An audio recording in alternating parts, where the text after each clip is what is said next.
So now I have these fresh flowers with me.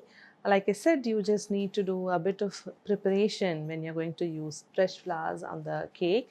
And these are like the beautiful flowers that really goes on bouquet, and you get them from the florist. Okay, and once you have them, you just need to kind of wash it and then pat it dry and let the water go before we just move on to the next step. Now I have washed them, and then I just have it here.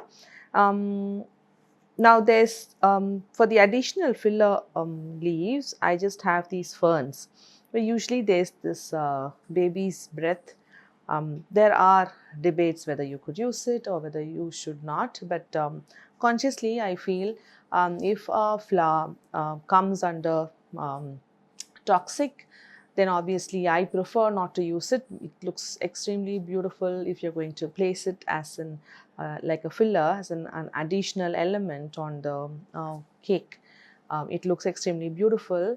So many bakers or cake artists, knowing that it is toxic, they still choose to use it for certain reasons that they claim. They will inform the clients not to eat it, or a bit of it touching the cake is okay and stuff like that. That is debatable because but the fact is fact, and we just need to understand and take a call whether we should be able to do it or not.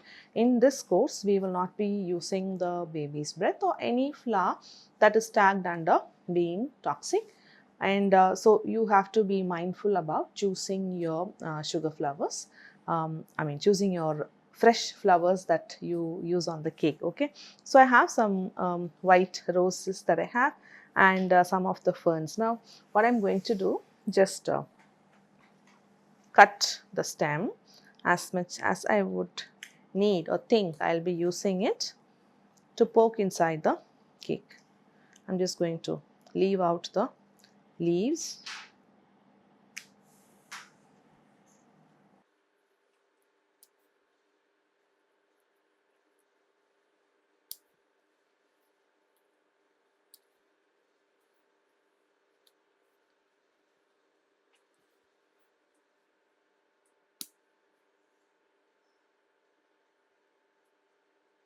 Maybe pick out something else that looks good.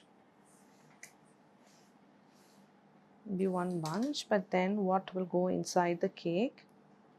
Just need to remove these. So I just need some of the stem, so I could just poke it inside the cake. So this is good.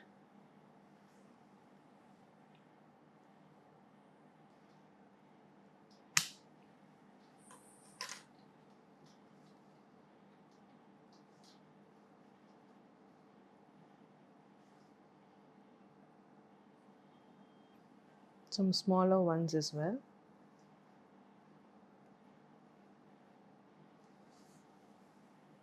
So now these are washed, like I said, and I'm just going to get a tray here, and then I have some melted white compound and then a brush. I'm just going to take these flowers one by one and then brush white compound on the stem. You could also dip it into the white compound.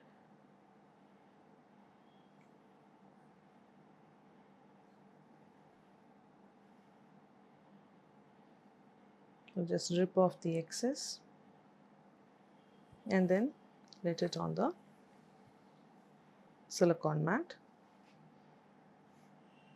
You just pop it in the fridge for about 5 minutes, and then the chocolate will set, the compound will set, and then we'll be ready to use it on the cake.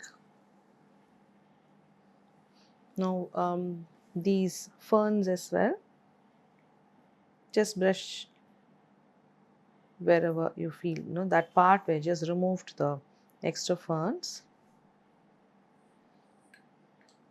and that's where you're just going to poke it inside the cake. So I'm just going to continue doing this for the rest of the flowers and the ferns, and I'll keep this in the fridge for about 5 minutes. Once the chocolate is set, I'll get back. We're just going to use it on our 2-tier naked buttercream cake and to finish making that tiny wedding cake with the fresh flowers.